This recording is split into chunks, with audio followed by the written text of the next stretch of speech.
RBV Agro. As notícias de agricultura, pecuária e a vida no meio rural. RBV Agro. Olá, boa tarde a você que nos acompanha. Está começando mais um RBV Agro. Boa tarde, Priscila. Boa tarde, Juliana. Sabadão, né? E nada melhor do que ficar bem informado com as principais notícias do agro. É isso aí. Estamos ao vivo pelas rádios Caçanjurê de Caçador, Tangará de Tangará e rádios Videira e Vitória de Videira. E também através das plataformas digitais, pelo YouTube e pelo Facebook. Não esqueça de deixar aquele like e compartilhar as matérias, combinado? Destaque do RBV Agro. Receita de chopp de erva mate é desenvolvida por cervejeiro da região. Rússia reabilita unidades da BRF para exportações de suínos. Secretaria da Agricultura dá início à regularização de imóveis rurais em Fraiburgo. Com a maçã Fuji de São Joaquim, Santa Catarina conquista a 6ª indicação geográfica. Cidasc alerta agricultores catarinenses para uso indevido de produto contra lesmas e caracóis nas lavouras. Projeto institui política para desenvolvimento da apicultura em Santa Catarina. Museu Entomológico de Caçador reabre para visitação e reúne mais de 10.000 exemplares de artrópodes. E fechando a série de reportagens sobre os 30 anos da Epagre, vamos conhecer o CETREV em Videira. RBV Agro. A BRF, que é uma das maiores companhias de alimentos do mundo, retomou 4 habilitações para exportar seus produtos à Rússia a partir das unidades de Lucas do Rio Verde, no Mato Grosso, Campos Novos, em Santa Catarina, Lajeado, no Rio Grande do Sul e Rio Verde, em Goiás. A companhia irá comercializar diversos cortes de suínos, prioritariamente pernil, lombo, paleta e sobrepaleta, com possibilidade de exportar também barriga e carcaça, a depender da demanda local. Além de aumentar sua presença internacional com participação e relevância em alguns dos maiores centros consumidores do mundo, a BRF avança ainda mais no segmento de suínos de alto valor agregado. O segmento oferece grande potencial para quintuplicar seu tamanho no Brasil e é mais um foco de atuação da companhia apresentado na estratégia de crescimento Visão 2030. Os agricultores de Fraiburgo contam com o apoio do governo do estado para a regularização dos seus imóveis rurais. A Secretaria de Estado da Agricultura, da Pesca e do Desenvolvimento Rural entregou a documentação necessária para legalizar as propriedades de 890 famílias rurais no município. O investimento passa de R$330 mil por meio do programa Terra Legal. A ação do governo do estado facilita a conquista da documentação que representa novas possibilidades de negócios na propriedade. Com o programa Terra Legal, a Secretaria da Agricultura fornece o georreferenciamento necessário para que os produtores regularizem seus imóveis rurais. Assim, os produtores poderão acessar políticas públicas ou incentivos dos governos federal e estadual. A cervejaria artesanal é o empreendimento que tem ganhado espaço na vida de quem aprecia a bebida. E com o mercado em franca expansão, os cervejeiros vêm inovando e oferecendo cada vez mais opções para os clientes. É o caso de uma cervejaria artesanal de Videira, que produz um sabor de chopp que tem tudo a ver com a nossa região e promete agradar o paladar de quem gosta de chimarrão. Chopp de erva mate. Confira na reportagem. A chegada do calor pede uma bebida refrescante e uma opção para quem gosta é o chopp artesanal. Em Videira, além dos tradicionais estilos, é possível provar ainda o chopp de erva mate. A receita com esse ingrediente nativo da região foi desenvolvida pelo cervejeiro Everson Batista, que há anos é apaixonado pela produção artesanal desse tipo de bebida. Mais ou menos 8, 9 anos atrás, eu comecei a me interessar por cerveja artesanal, por processo de fermentação e produção de bebida alcoólica, essas coisas. Coincidiu quando eu entrei na faculdade, quando eu comecei a fazer engenharia de alimentos, aqui na UNESC, em Videira, né? E então na faculdade, durante os 5 anos ali de cursando a engenharia, eu direcionei todos os estudos para a produção de bebida alcoólica, principalmente cerveja. E foi a partir dessas experiências que surgiu a ideia de utilizar a erva mate como ingrediente. Primeiro eu procurei um estilo para que o gosto da erva mate, o sabor da erva mate se encaixasse, né? Que ele ficasse dentro do estilo da cerveja, que ficasse agradável, enfim, que fosse interessante para as pessoas consumirem. E durante as pesquisas eu decidi que o estilo que eu ia utilizar é o American Pale Ale, que é um estilo de cerveja americano, né, que basicamente usa o malte Pale Ale de base e usa lúpulos americanos. Como característica dessa cerveja, ela é um pouco mais amarga, né, comparando com o Pilsen, por exemplo, e ela é um pouco mais amarga e super aromática. A gente utiliza bastante lúpulo para trazer bastante aroma para ela. Então eu comecei a testar a receita, várias formas de adição, eu estudei bastante artigo científico durante a faculdade, né? Então eu não tirei assim só da minha cabeça, eu estudei bastante para desenvolver essa receita da forma que ela está hoje. E então, até que eu, fazendo várias vezes, eu cheguei até a receita que hoje a gente já está produzindo aqui em escala um pouco maior aqui na nossa cervejaria. Além de ser uma bebida bastante apreciada por quem já experimentou, ela tem um contexto cultural e histórico. A gente já vem produzindo desde julho. O pessoal que está provando está tendo uma boa aceitação, né? Ela ficou uma cerveja leve, refrescante, né? Característica do estilo, e tem o diferencial do sabor da erva mate. Quem já provou essa cerveja consegue no final ali, quando prova ela, né? Sente as características lá dos lúpulos americanos, de aromas herbais principalmente, que eu fiz com que esses aromas fossem mais sentidos na cerveja, né? E o gosto da erva mate. Então a gente falar sobre a erva mate é o ingrediente mais brasileiro impossível, né? Esse hábito de tomar chimarrão que a gente herdou dos índios e aqui no sul do Brasil é muito forte, enfim. E a gente tem produção aqui na região também, aqui na região do Contestado, né? Que depois tem a ver com a nossa marca aqui e tal. Então por isso que eu escolhi esse ingrediente para adicionar na cerveja. O cervejeiro explica como é o processo de produção. A composição da cerveja, né, ela é basicamente composta por 4 ingredientes principais, né? Que é a água. A água hoje ela é mais do que 90% da composição da cerveja. O malte, né, ele pode ser de cevada, pode ser de trigo, pode ser de outro cereal, mas o principal utilizado é o de cevada, que é igual esse daqui.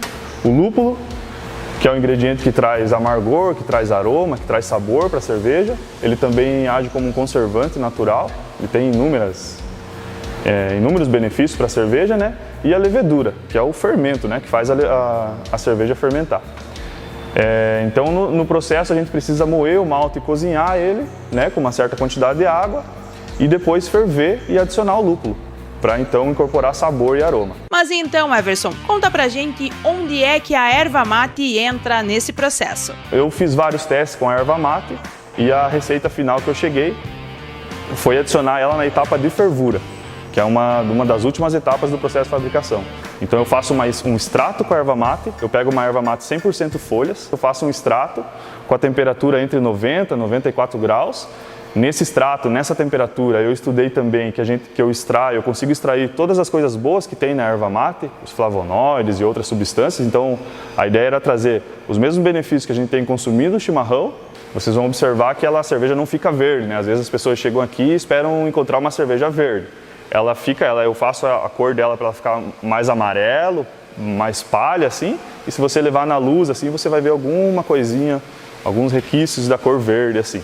A produção dura em torno de 6 horas, entre cozimento, filtração, fervura e resfriamento. Depois, vem o processo de fermentação e maturação nos tanques, onde são necessários 15 dias. Everson explica que o grande diferencial das cervejarias artesanais é a preocupação com a qualidade e, por isso, não há adição de produtos químicos. Então, no processo, a gente não se preocupa com escala, com o tempo, né? Então, a gente respeita todo o tempo que a cerveja precisa, como era feito lá antigamente, e a gente não adiciona nenhum tipo de produto químico, que acaba sendo a cerveja um produto, né, que não faz mal à saúde, enfim, e é um produto de qualidade que é o diferencial se comparando com as cervejarias grandes, as cervejarias de massa, né, que a gente compra no mercado. E depois de todo esse processo, o resultado é um chopp leve, refrescante e com um leve sabor amargo, característico da erva mate. apicultura em Santa Catarina ganha mais um reforço com a criação de um grupo de deputados que vão atuar na resolução de problemas, defesa, proteção e auxílio aos criadores de abelhas em Santa Catarina. Repórter João Guedes. A Frente Parlamentar da Apicultura e Meliponicultura foi lançada na Assembleia Legislativa nesta terça-feira. O objetivo do colegiado é discutir, debater, apoiar e encaminhar ações e sugestões de mudanças para enfrentar os desafios das demandas do setor. O grupo tem como meta a resolução de problemas, defesa, proteção e auxílio aos criadores de abelhas catarinenses. O coordenador da Frente Parlamentar é o deputado Moacir Sopelsa, do MDB, que ressaltou a importância da discussão da produção de mel no estado. A criação dessa frente é para que se possa discutir ainda mais políticas que venham ao encontro do desejo daqueles que têm essa produção. A produção de mel, a abelha, ela não contribui só na produção do mel, mas contribui também no pólen que ela leva para as outras culturas, né, como no milho, como no soja, na produção de frutas. Então, é realmente uma atividade que tem o nosso reconhecimento, o reconhecimento do Parlamento de Santa Catarina. O presidente da Federação das Associações de Apicultores e Meliponicultores de Santa Catarina, Ivanir Sela, destacou as principais reivindicações do setor. Algumas políticas públicas precisam ser implementadas para o desenvolvimento do setor. Com a questão para controles de pragas e doenças possíveis do futuro, a criação de programas de incentivo à produção, de desenvolvimento, né? Então são investimentos que o setor precisa e que nós esperamos que haja um incremento nesse trabalho a partir de agora no estado de Santa Catarina, que já vem desempenhando um papel bastante importante nesse setor. Além do coordenador, deputado Moacir Sopelsa, outros 24 parlamentares fazem parte do colegiado. Da Rádio da Assembleia Legislativa, repórter João Guedes. A EPAGRE, em parceria com a Associação de Produtores de Maçã e Pera e o SEBRAE, lançou a indicação geográfica da maçã Fuji, da região de São Joaquim, nesta semana. A maçã Fuji da região de São Joaquim foi a 6ª indicação geográfica conquistada por Santa Catarina. A certificação abrange os municípios de São Joaquim, Bom Jardim da Serra, Urupema, Urubici e Painel. Uma indicação geográfica atesta que um produto só tem aquelas características porque é produzido de determinada forma ou porque tem notoriedade na produção. A maçã Fuji, produzida na região de São Joaquim, destaca-se por suas características únicas de cor, formato e sabor, o que garante a denominação de origem pela singularidade e qualidade do produto. A conquista é resultado de uma parceria desenvolvida pela EPAGRE, SEBRAE, UFSC e prefeituras por meio de suas secretarias de agricultura, com apoio de produtores locais e de outras instituições, como a SIDASC, por exemplo. As outras indicações geográficas de Santa Catarina são o vinho dos vales da uva Goethe, a banana da região de Corupá, o queijo serrano de Campos de Cima da Serra, vinhos de altitude e o mel de melato da Bracatinga. RBV Agro. SIDASC alerta agricultores catarinenses para uso indevido de produto contra lesmas e caracóis nas lavouras. Patrícia Gomes. Agricultores catarinenses têm usado produto à base de metaldeído para combater a infestação de lavouras com lesmas e caracóis em culturas como milho, arroz, fumo, soja e feijão. Ocorre que o metaldeído não tem autorização para uso na agricultura, embora seja um componente presente nos chamados produtos domissanitários, com a autorização da Anvisa para combater lesmas e caracóis em ambientes domésticos, públicos e coletivos. A SIDASC, Companhia Integrada de Desenvolvimento Agrícola de Santa Catarina, divulgou uma nota técnica orientando que o uso de produtos à base de metaldeído na agricultura caracteriza uma infração gravíssima, como explica Matheus Frazon Fraga, gestor estadual de Divisão de Fiscalização de Insumos Agrícolas da SIDASC. Esse princípio ativo não tem autorização para uso na agricultura e os produtores estão desviando o uso desses produtos que são destinados para controle de lesmas e moluscos em ambientes domésticos e industriais para uso nas lavouras.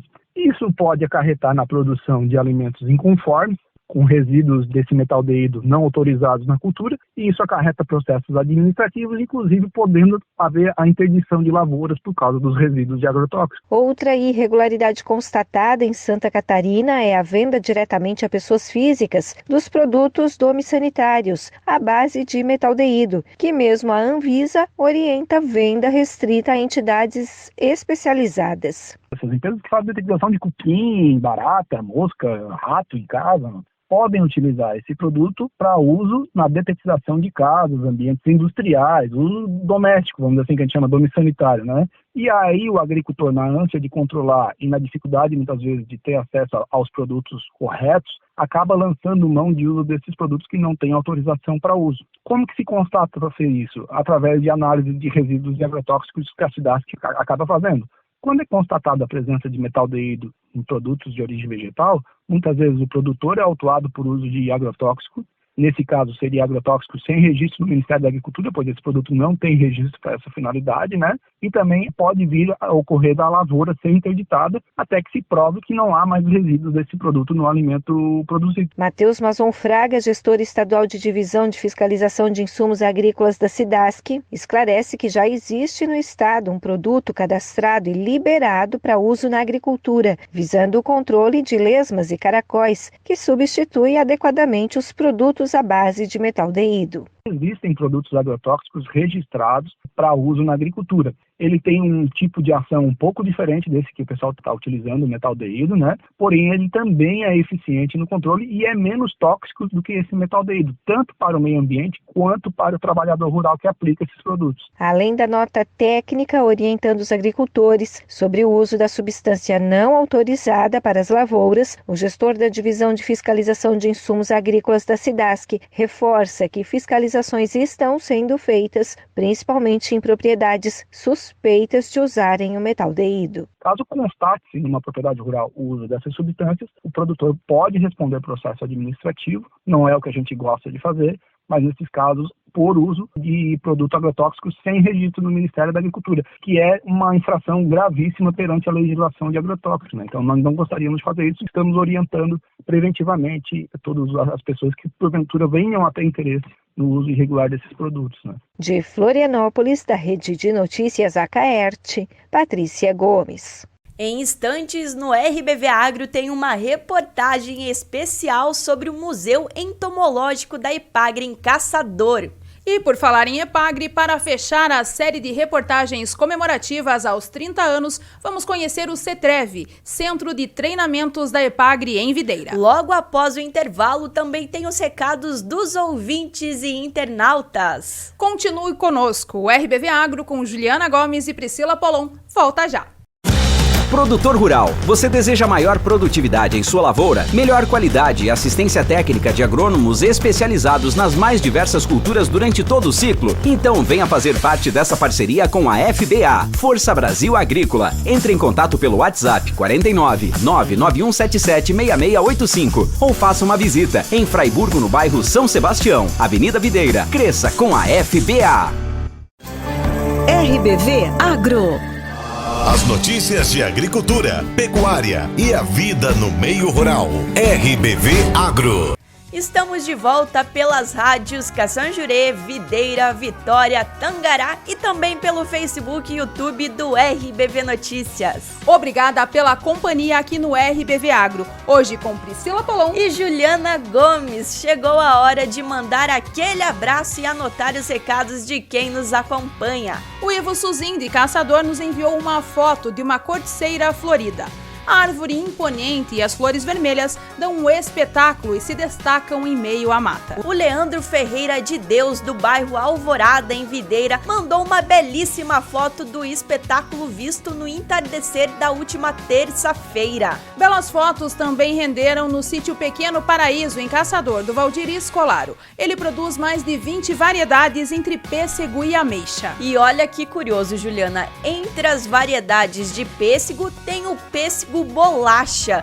Ele é achatado, lembrando uma bolacha e rajado nas cores amarelo e vermelho, muito bonito. E o Caetano Fiorelli, do bairro Decarli, em Videira, enviou um vídeo da sua calopsita tomando banho de mangueira. Com o calor que tem feito, o bichinho ficou feliz em dar uma refrescada. Obrigada a todos que nos mandaram mensagens e recadinhos, a gente adora. O número do nosso WhatsApp é o 991294258, repetindo, 991294258. RBV Agro. Depois de 1 ano e 8 meses sem receber visitas, um dos maiores e mais importantes museus entomológicos de Santa Catarina reabriu as portas nesta semana. A reabertura faz parte das comemorações dos 30 anos da EPAGRE. O museu, mantido pela EPAGRE na Estação Experimental de Caçador, tem mais de 10 mil exemplares de artrópodes da fauna brasileira no acervo e ganhou um novo espaço. Confira na reportagem de Angélica Alves. Insetos, aranhas, escorpiões e muito mais. Estes são apenas alguns dos mais de 10 mil exemplares de artrópodes da fauna brasileira que fazem parte do acervo do Museu Entomológico da Estação Experimental da EPAGRE de Caçador. Depois de quase 2 anos sem receber visitas, o museu reabriu suas portas em um espaço novo, com uma sala própria para receber os visitantes. É o que explica a pesquisadora Janaína Pereira. Nós estamos numa sala diferenciada, com bancadas mais baixas, principalmente pensando nas crianças, que é o nosso público-alvo, né? Em torno de 90% dos nossos visitantes são crianças. Nós temos aqui mais de 10 mil exemplares de artrópodes. A maioria deles são insetos, mas nós também temos aranhas, escorpiões, centopeias, temos uma pequena coleção de serpentes brasileiras. E o objetivo que nós temos aqui com esse acervo é oferecer aos visitantes várias informações, principalmente aqueles animais que são maléficos na agricultura, que são, no caso, os insetos praga, que vão danificar, né? Quais são os animais ou os insetos que transmitem doenças e também aqueles que são benéficos ao homem e à natureza. Para prestigiar a reabertura do Museu Entomológico, que faz parte das comemorações dos 30 anos da EPAGRE, cerca de 40 estudantes de 8 a 14 anos das escolas Margarida Maria Alves e professora Herodite dos Passos Rodrigues de Calmon visitaram a estação. Para o diretor das escolas, Ivan Paim, o passeio foi importante e produtivo. Trouxemos esse grupo, primeiramente, para conhecer um pouco da história da EPAGRE, conhecer um pouco sobre essa diversidade, a importância da EPAGRE, dessa empresa de pesquisa, para a nossa região, para a nossa comunidade. Nós temos representantes da EPAGRE que estão trabalhando com os pais dos nossos alunos, com eles estão vendo essas pessoas lá e muitas vezes não têm esse conhecimento do que é feito, do que é realizado. Então, hoje foi bem bacana. Além dos artrópodes, o museu também tem uma pequena coleção de serpentes brasileiras fascinantes. Alguns dos insetos já são conhecidos dos visitantes, mas outros surpreendem. O que o pessoal assim mais se fascina são o bicho-pau, que ele faz camuflagem, que ele é muito semelhante a um graveto. A borboleta olhos de coruja, que ela faz mimetismo com uma coruja, né? Vai imitar uma coruja, né, para afugentar os seus predadores. Então esses são os que mais fascinam. E também as borboletas, que nós temos em grande quantidade de espécies de borboletas, besouros também, uma quantidade grande. Eu conheci a aranha pequenininha e aquele bicho-pau lá. Sim. Por quê? Aprendemos a cuidar melhor deles e sabemos que são venenosos ou não, né? O acervo do museu é utilizado nas pesquisas desenvolvidas pela EPAGRE e também como material didático. Vale ressaltar que os animais do museu já são coletados mortos da natureza e todas as caixas com os mais de 10 mil exemplares são conservadas em uma sala escura e com temperatura e umidade controladas. Nós temos essa preocupação de coletarmos apenas animais mortos, né, para não estarmos influenciando de maneira alguma no ecossistema natural. Então é muito importante nós mantermos esse acervo porque ele faz parte da biodiversidade que nós temos na fauna brasileira. Então com isso nós conseguimos, com esse material, fazer estudos das pesquisas que nós fazemos aqui na EPAGRE e também mostrar para os visitantes, né, a importância de todos esses animais para o ecossistema. E junto às atividades relacionadas ao Museu Entomológico, existe um projeto de criação e utilização dos insetos na alimentação humana. É isso mesmo, os insetos comestíveis, além de muita proteína, são ricos em vitaminas, sais minerais e ômega. Além disso, são fáceis de criar, ocupam pouco espaço e se alimentam de farelos. O responsável pela criação dos insetos comestíveis é o pesquisador Juraci Lins. A maioria das espécies de insetos elas podem servir de alimento para nós, seres humanos. Enquanto que em 1 quilo de carne bovina nós vamos ter em torno de 230 gramas de proteína, em 1 quilo de larvas de inseto nós vamos ter de 50% a 60% ou de 500 a 600 gramas de proteína. O inseto que eu crio e o que eu apresento aos visitantes do museu aqui na Epagre de Caçador é o Tenebrio molito, que são besouros, né, e que eles são criados em bandejas em local asséptico. Quando o visitante vem, ele tem a opção de conhecer e também, se quiser, provar um pouco dos insetos comestíveis.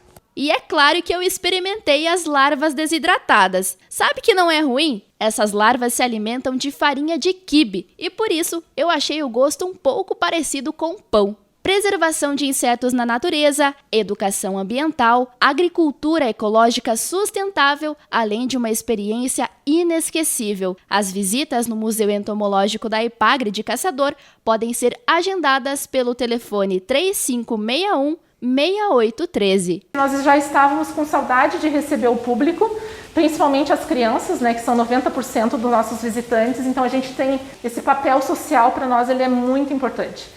Então essa reabertura para nós está sendo bastante gratificante. Achei uma experiência incrível. A gente vem para aprender bastante sobre a natureza, né? Para a gente aprender mais sobre os animais e preservar eles. Gostou da reportagem e se interessou em conhecer o museu? As visitas são gratuitas, guiadas e explicativas e podem ser realizadas com agendamento prévio pelo telefone 49-3561-6813. A Epagre completou 30 anos dedicados à pesquisa e extensão rural no dia 20 de novembro. O RBV Agro está contando essa história e mostrando a importância do trabalho da Epagre para a agricultura de Santa Catarina em uma série de reportagens ao longo do mês. Isso mesmo, na primeira reportagem falamos sobre o trabalho das gerências regionais e dos extensionistas rurais no trabalho lá no campo, ao lado do agricultor. Depois mostramos a estrutura da Epagre, falamos sobre o trabalho desenvolvido pelas estações experimentais de Caçador e de Videira. E hoje vamos conhecer o CETREV, Centro de Treinamento da Epagre em Videira. O repórter Fabiano Trindade explica o que é o centro, para que serve e quais as atividades realiza e conversa com produtores que já fizeram algum curso por lá. A história do Centro de Treinamento de Videira, o CETREV, inicia no ano de 1963, quando o prefeito de Videira, na época, César Augusto Filho, durante uma viagem a Florianópolis, acertou com o governador Celso Ramos a doação de uma área de 42 hectares, sendo terras rurais para a instalação de uma unidade de produção de mudas. Após efetivada a doação da área localizada na linha 15 de novembro, a Secretaria de Estado dos Negócios da Agricultura iniciou, neste local, a produção de mudas frutíferas, principalmente de pêssego, ameixa e videira. Com o desenvolvimento da agropecuária na região, principalmente da fruticultura de clima temperado, o governo do estado resolveu instalar junto ao chamado Campo de Fruticultura um centro de treinamento para capacitar técnicos e produtores rurais. Desta forma, em 31 de agosto de 1968, no recém-criado Centro de Treinamento de Videira, realizou-se o primeiro curso, tratando-se de um treinamento para técnicos das cooperativas da região de Videira. Com a implantação em 1970 do projeto de fruticultura de clima temperado, Profit, por parte do governo estadual, coube a Associação de Crédito e Extensão Rural de Santa Catarina, a Caresc, o desenvolvimento deste programa. Assim sendo, o CETREV passa a desempenhar um papel fundamental na capacitação de técnicos e fruticultores de todo o estado de Santa Catarina, bem como do sul do Brasil. O atual gestor do CETREV, Sandro Seco, destaca que foram instalados pomares das principais frutíferas de interesse dentro das mais modernas tecnologias de níveis para utilização nas aulas práticas. Desta forma, o CETREV contribuiu para que o Alto Vale do Rio do Peixe se tornasse a região com maior produção de frutas de clima temperado do estado de Santa Catarina. que esses pomares tinham sua função principal de servir didaticamente para os cursos ofertados na área da fruticultura, né? Então esse pomar é usado para fazer as podas, as práticas de plantio, as conduções, os sistemas, os tratamentos, então se usava tudo isso. Mas o centro de treinamento tem uma história bastante interessante, né? Que ela atendeu em todo esse período as várias demandas dos momentos. Então, para você ter uma ideia, no começo de estudo, aqui era ofertado cursos que hoje, se a gente falar, até parece que isso não é um passado muito distante, que não existiu. Mas aqui foi ofertado curso de treinamento para arar com arado de boi, né? Que hoje, com o advento da mecanização, de tratores, talvez se nós falar para alguns jovens isso, eles nem vão acreditar que isso acontecia. Então, arado de boi, grade de boi, curso de parteira, um troço bastante interessante, uma funcionária nossa antiga nos retratou num evento que nós tivemos aqui, que foi dado esse curso, porque era uma demanda na época, da necessidade desse tipo de profissional, né? Então o centro de treinamento também ajudou nesse sentido, dessas demandas de época, né? Tinha outras unidades de embutidos, processamento de carne suína, processamento de leite, que tudo isso era ofertado para o produtor através de cursos. A funcionária que trabalha há mais tempo no CETREV, a dona Terezinha Brambila Piovesana, lembra que nesses 31 anos atuando no local, muitas pessoas vindas de todo o país passaram pelo treinamento oferecido em Videira. Quando eu entrei aqui, eu me assustei um pouco porque o movimento era bem grande, era bastante gente, assim. Lá na casa da gente é menos, né? Então era bastante gente. Servia muito almoço, 100 e poucos almoços por dia, tinha... Depois, né, no início não tinha, mas depois tinha os alunos, que era uma parceria com a Perdigão, né? E então tinha 100 e poucos alunos por dia. Tinha um lanche da manhã, tinha um almoço, tinha um lanche da tarde, uns pernoitavam, outros, a maioria não, mas a minoria sim. Tinha muito curso de, como se diz assim, de agricultura, né? De trator 4 rodas, tinha esses cursos de embutidos, de suínos, do próprio do laticínio, né, do gado leiteiro, existia, e embutidos, tinha de frutas e hortaliças, que faziam as frutas secas, as compotas, e assim, e tinha os cursos particulares mesmo, da própria Perdigão, usavam muito, que o centro era muito cheio, era assim, sempre cheio, de segunda. Teve uma época que era de segunda a segunda, assim, que veio grupos de ficar o mês, praticamente o mês todo aqui sem ir para casa. E normalmente era de segunda a sexta. Já a extensionista e coordenadora do Programação Jovem Rural, Cirlei Verlan da Silva, explica que atualmente os cursos ofertados buscam a orientação não somente para os jovens agricultores, mas sim a família como um todo. O Centro de Treinamento de Videira, ele oferece oportunidades de capacitação as mais diversas para agricultores e seus familiares. Temos os cursos de fruticultura, temos oficinas de educação ambiental, oficinas de prática de alimentos, temos também o curso Organização, Gestão e Protagonismo com Jovens Rurais, que já está então em 9ª edição nesse ano acontecendo, e que tem trazido oportunidades de conhecimento, de desenvolvimento e de permanência dos jovens no meio rural. Nossa, estamos muito felizes, né? Porque mais uma vez a turma de 2022 já está praticamente com a sua lotação. E isso nos deixa muito felizes e também muito tranquilos em saber, né, que a agricultura familiar da nossa região ela está tendo um futuro que a juventude está percebendo como interessante, ficando na propriedade, dando continuidade à história familiar, dando continuidade às atividades que a família já há gerações vem trabalhando. O jovem agricultor Giovanni Comerlato, morador de Salto Veloso, relata que é possível aplicar todas as técnicas adquiridas com os cursos, já pensando no futuro da propriedade. Está sendo bem interessante a questão de novas práticas aí que o pessoal está mostrando para a gente aí. Isso daí vai ser muito importante lá na frente, né, para a gente colocar dia a dia na nossa propriedade, né. É possível já de imediato chegar na propriedade e mudar muitas coisas que aprendeu aqui? Mas olha, dá para mudar muita coisa. Já dá de ver que muitas técnicas que a gente faz em casa, dá para aprimorar muito bem.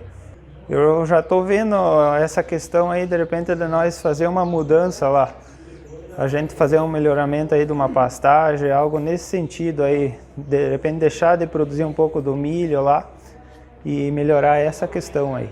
O gestor do CETREV lembra ainda que em 1987 foi instalado no Centro de Treinamento a Unidade Didática de Mecanização Agrícola como resultado de um convênio firmado entre a Acaresc e a GTZ. O curso de Mecanização Agrícola foi implantado como sendo o primeiro a ter caráter profissionalizante, servindo como projeto piloto para o futuro Programa Catarinense de Profissionalização de Produtores Rurais. Então aqui nós tínhamos equipamentos, protótipos de equipamentos, onde se desmontava um trator, por exemplo, montava novamente, explicando todo o procedimento, todas as partes, os componentes desses equipamentos, que foi um curso bastante procurado, que tínhamos demanda de segunda a segunda, às vezes, não parava nem no final de semana, esse tipo de curso, pela necessidade da época, né, dos produtores mesmo fazer essa manutenção das suas máquinas, né.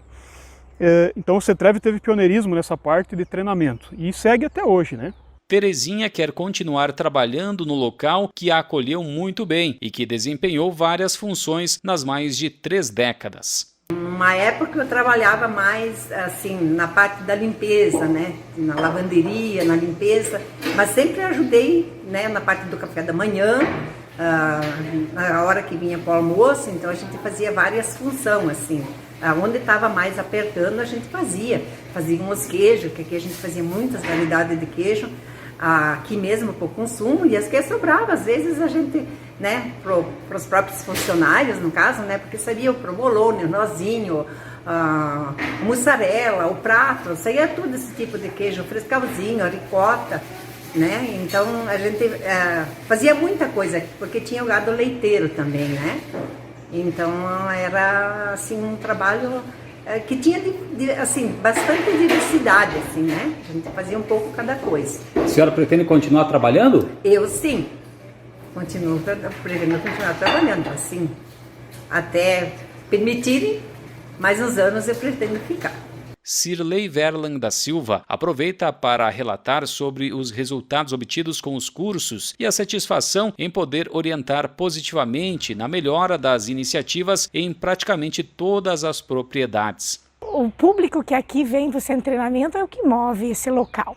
Então, a energia que eles trazem, o desejo de estar aqui, a satisfação de estar nesse ambiente que é muito agradável, de saborear também das comidas que aqui são servidas, no espaço físico que aqui é ofertado, muito simples, mas muito organizado e muito limpo. Então, é isso que move todas as pessoas que trabalham aqui neste local. A satisfação dos nossos colaboradores sempre é muito grande, né? Que são trazidos através de elogios, através de resultados que esses jovens ou as pessoas que aqui vêm buscar capacitação demonstram lá no seu local de trabalho, lá na sua propriedade rural. Então é por aí sim, a gente está sim sendo sempre muito alimentado por esses resultados. Em 1991, a Acaresc passa a compor juntamente com a Empasc a nova empresa que permanece atualmente e denomina-se Empresa de Pesquisa Agropecuária e Extensão Rural de Santa Catarina. Sandro Seco finaliza dizendo que nesses 53 anos de atuação, o CETREV teve e continua tendo o único objetivo de fortalecer a agricultura familiar da região e do estado. Voltamos com a fruticultura, no meio do caminho tivemos outras atividades, tivemos gado leiteiro, e a Ipagre, de um tempo para cá, determinou as suas unidades que fossem voltadas para as culturas das regiões, para a atividade da região. Então o gado de leite acabou ficando com outra unidade e nós voltamos a explorar a fruticultura, através da oferta de cursos e treinamentos, né, na área da fruticultura. E para isso, de novo, nós construímos pomares para servir de unidade didática, para nós mostrar aos agricultores, técnicos também, nós treinamos aqui, né, para difundir tecnologias. Então esse pomar, por exemplo, aqui não tem pesquisa, são coisas que já aconteceram, que a pesquisa já provou que funciona e nós aqui difundimos essa tecnologia. Por exemplo, cobertura de pomar antigranizo, temos aqui controle de geada por aspersão, irrigação, temos a produção de uvas com cobertura, com várias variedades, 2 sistemas de condução diferentes, com irrigação também, com fertirrigação. Então, tecnologias hoje, alcance do produtor, para ele proteger a sua produção, para ele produzir mais e de forma mais barata e mais rentável na sua propriedade. O CETREV, graças a Deus, forte, com bastante procura e oferta de treinamentos, com o intuito de cada vez mais aprimorar o homem do campo nas suas atividades para que todos tenhamos sucesso. Lembrando sempre que a atividade é agricultura familiar, né, que é o que tem na região. Sim, a EPAGRE como um todo trabalha muito forte a agricultura familiar, né, e o CETREV não é diferente. Os cursos ofertados, os treinamentos, as palestras, as oficinas, são voltados principalmente ao produtor familiar, né, que é o que move a agricultura catarinense. Parabéns à EPAGRE pelos 30 anos e a todos os profissionais que desenvolvem um trabalho tão importante para a agricultura catarinense. Aproveitamos para agradecer também pela parceria a cada um com quem tivemos contato ao longo dessa série de reportagens. O RBV Agro vai chegando ao fim. Obrigada, Juliana, por dividir a apresentação comigo. Valeu, Priscila. No próximo sábado, o RBV Agro está de volta com as notícias que movimentam o meio rural. Obrigada pela companhia, bom fim de semana e até a próxima. Tchau! Tchau! RBV Agro. As notícias de agricultura, pecuária e a vida no meio rural. RBV Agro.